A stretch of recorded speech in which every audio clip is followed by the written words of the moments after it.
بسم اللہ الرحمن الرحیم۔ معزز ناظرین السلام علیکم۔ انفو ود اشرف میں خوش آمدید۔ قرآن مجید میں قوم لوط کا ذکر 17 مرتبہ آیا ہے۔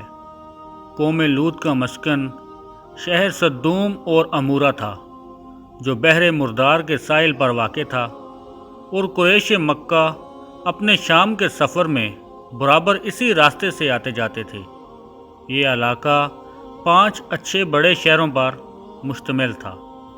ناظرین، قوم لوط نے ایک ایسی برائی کو ایجاد کیا جو ان سے پہلے اس دنیا میں کسی قوم نے نہ کی تھی، ایک ایسی بدکاری جس کی مثال تاریخ میں کہیں نہیں ملتی۔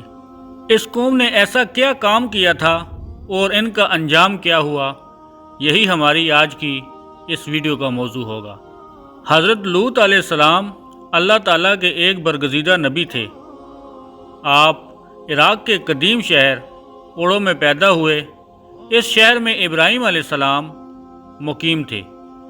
ویسے لوط علیہ السلام کے والد حضرت ابراہیم علیہ السلام کے سگے بھائی تھے۔ حضرت لوط علیہ السلام حضرت ابراہیم علیہ السلام کے بھتیجے تھے۔ حضرت لوط علیہ السلام کے والد بچپن میں انتقال کر چکے تھے۔ حضرت لوط علیہ السلام کو حضرت ابراہیم علیہ السلام نے بیٹا بنا کر پالا تھا۔ آپ حضرت ابراہیم علیہ السلام پر سب سے پہلے ایمان لانے والوں میں شامل تھے۔ حضرت ابراہیم علیہ السلام کے زمانے میں اہل صدوم کی رہنمائی کے لیے نبوت کے منصب پر فائز ہوئے۔ حضرت لوط علیہ السلام کے بہت سارے معجزات ہیں۔ آپ جس وقت بارش کے لیے دعا کرتے تھے، آسمان بادلوں سے بھر جاتا تھا اور خوب بارش ہوتی تھی۔ حضرت لوط علیہ السلام جس پتھر پر سر رکھ کر سوتے تھے، اس پتھر پر آپ کے سر مبارک کا نشان بن جاتا تھا۔ ناظرین، صدوم وہ علاقہ تھا جہاں لوط علیہ السلام مبعوث فرما گئے۔ صدوم کے آس پاس 5 نہایت بہت خوبصورت شہر آباد تھے، جن میں سے ہر ایک کی آبادی 1 لاکھ سے زیادہ تھی۔ ناظرین، یہ علاقے نہایت سرسبز و شاداب تھے اور قدرت کا حسین شاہکار تھے۔ باغات کی کثرت تھی، لہلاتی کھیتیاں، یہاں کی ضروریات کہیں زیادہ تھی۔ اردن، شام اور اسرائیل کے درمیان بسا ہوا یہ علاقہ بہت ہی زرخیز تھا اور طرح طرح کے اناج، پھل میوے پیدا ہوتے تھے، اور یہی وجہ تھی کہ آس پاس کی بستیوں کے لوگ اپنی معاشی اور غذائی ضرورت کے لیے اس طرف آتے تھے۔ مگر یہ بات اہل صدوم کے لوگوں کو بالکل پسند نہ تھی۔ ان کے خیال میں ان کی بستیوں میں پیدا ہونے والے پھلوں، اناج اور سبزیوں میں ان کا ہی حق تھا۔ وہ نہیں چاہتے تھے کہ دوسری بستیوں کے لوگ ان کے علاقے میں آئیں۔ ایک دن صدوم کے لوگ اس بات پر غور و فکر کر رہے تھے کہ باہر سے آنے والوں کو یہاں آنے سے آخر کار کیسے روکا جائے۔ ایک دن ابلیس ایک بزرگ کی شکل میں ان کی محفل میں آیا اور کہا، اگر تم ان سے پیچھا چھڑوانا چاہتے ہو تو میرے کہنے پر عمل کرو۔ اس اجنبی بزرگ کی بات لوگوں نے بہت توجہ سے سنی۔ ابلیس نے کہا، کل بتاؤں گا۔ ناظرین، دوسرے دن ابلیس ایک خوبصورت جوان لڑکے کی صورت میں آیا اور انہیں اپنی عورتوں کے بجائے مردوں سے فعل بد کرنا سکھایا، اور ابلیس نے کہا، اگر ان بستیوں کے لوگوں سے نجات چاہتے ہو تو جو تمہاری بستی میں آ جاتے ہیں تم ایسا کرو، یعنی کوئی شخص تمہاری بستی میں یا علاقے میں آئے تو تم لوگ زبردستی اس کے ساتھ اپنی خواہش پوری کرو۔ اس طرح یہ لوگ اس بستی میں اناج چھوڑ دیں گے۔ اس کے بعد اپنی نفسانی خواہشات کے لیے مردوں سے بدفعلی کا دستور بن گیا تھا۔ یہاں بے حیائی عام ہو گئی تھی اور گھر گھر میں بے حیائی پھیل گئی تھی، اور بڑی محفل میں یہ لوگ فحاشی کے کام کو کر کے خوش ہوتے تھے۔ کوئی بھی محفل اس کام کے بغیر ادھوری سمجھی جاتی تھی۔ خاص کر مسافروں میں سے کوئی خوبصورت لڑکا ہوتا تو یہ لوگ اس کو اپنا شکار بنا لیتے۔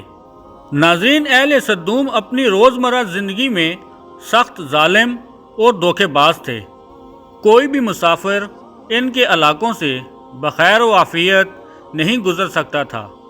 کوئی غریب ان کی بستیوں سے کوئی روٹی کا ٹکڑا نہیں لے سکتا تھا۔ ایسا ہوتا تھا کہ باہر کا آدمی ان کے علاقے میں پہنچ کر فاقوں سے مر جاتا اور وہ اس کے کپڑے اتار کر اس کی لاش کو برہنہ دفن کر دیتے تھے۔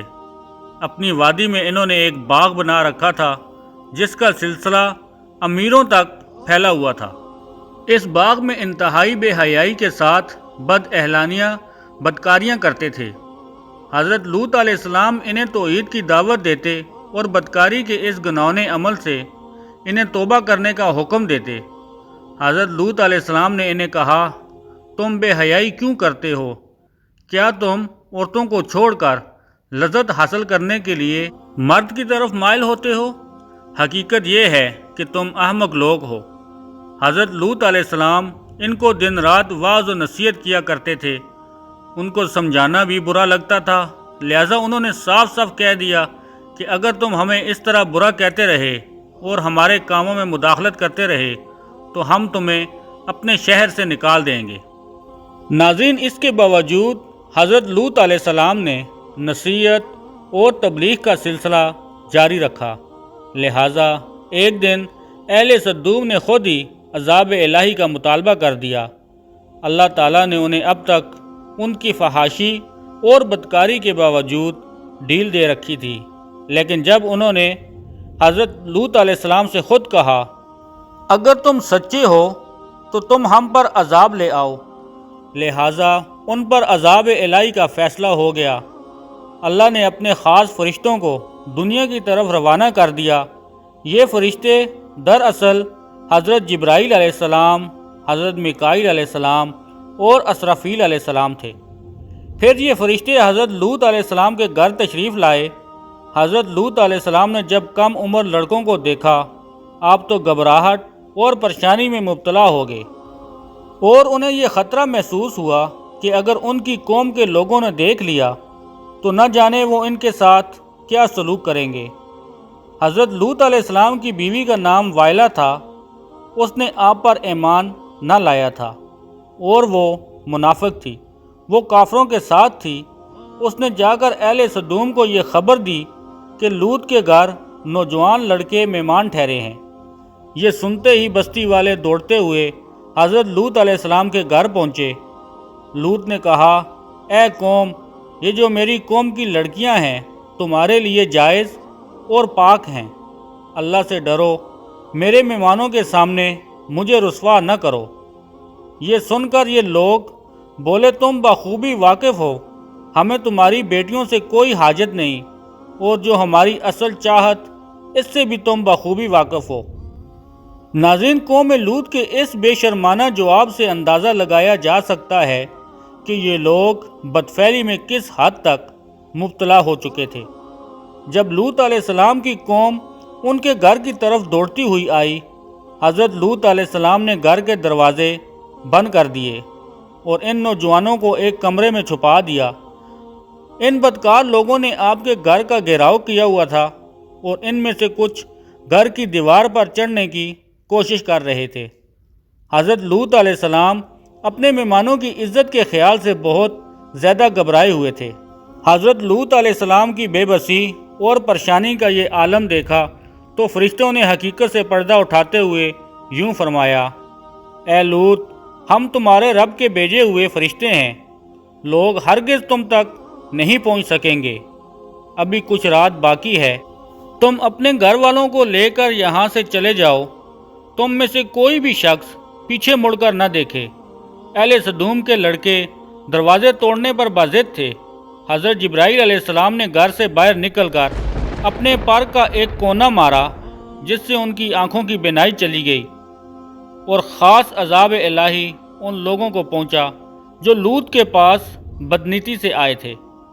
حضرت لوط علیہ السلام حقیقت جان کر مطمئن ہوئے اور اپنے گھر والوں کو ساتھ لے کر رات میں ہی نکل گئے۔ ان کی بیوی بھی ان کے ساتھ تھی۔ کچھ دور جا کر واپس اپنی قوم کی طرف پلٹ گئی۔ ناظرین، جب صبح کا آغاز ہوا تو اللہ کے حکم سے حضرت جبرائیل علیہ السلام نے بستی کو اپنے پر اٹھایا اور پھر بستی کو اپنے بازو پر رکھ کر آسمان کی طرف پرواز کی، یہاں تک کہ آسمان والوں نے کتوں اور مرغوں کے بولنے کی آوازیں سنی۔ پھر اس بستی کو زمین پر دے مارا، جس کے بعد ان پر پتھروں کی بارش ہوئی اور ہر پتھر پر مرنے والوں کا نام لکھا تھا۔ پتھر ان کو لگتے ان کے سر پاش پاش ہو جاتے۔ صبح سویرے شروع ہونے والا یہ عذاب رات تک پوری بستی کو نیست و نابود کر چکا تھا۔ قوم لوط کی اس خوبصورت بستیوں کو اللہ تعالیٰ نے ایک انتہائی بدبودار سیاہ جھیل میں تبدیل کر دیا تھا، جس کے پانی سے رہتی دنیا تک کوئی فائدہ نہیں اٹھایا جا سکتا۔ سمندر کے اس خاص حصے میں کوئی جاندار مچھلی یا مینڈک وغیرہ زندہ نہیں رہ سکتے، اس لیے اسے بحر مردار کہا جاتا ہے، جو اسرائیل اور اردن کے درمیان واقع ہے۔ ماہرین آثار نے 10 سالوں کی تحقیق و جستجو کے بعد تباہ شدہ شہر کو دریافت کیا تھا۔ تحقیقات سے یہ پتہ چلا تھا کہ زندگی بالکل ختم ہو چکی ہے۔ اس شہر کے راستے اور کھنڈرات کو دیکھ کر یہ اندازہ لگایا جا سکتا ہے کہ جب یہ شہر تباہ ہوا تو اس وقت لوگ روزمرہ کے معاملات اور کاموں میں مشغول تھے۔ یہاں زندگی اچانک ختم ہو گئی تھی اور اہل سدوم، جس کو پتھر بنا دیا گیا تھا، ان کے بت ابھی بھی بحر مردار کے پاس موجود ہیں، جو تا قیامت تک کے لیے عبرت ہے۔ ناظرین، حضرت ابن عباس کی روایت ہے کہ حضور پاک صلی اللہ علیہ وآلہ وسلم نے فرمایا، اس شخص پر اللہ کی لعنت ہو جو قوم لوط والا عمل کریں۔ اسی امید سے آپ سے اجازت چاہیں گے کہ آپ کو ہماری یہ ویڈیو ضرور پسند آئی ہوگی۔ انشاءاللہ ملتے ہیں بہت جلد ایک نئی اور منفرد معلوماتی ویڈیو کے ساتھ۔ خدا حافظ۔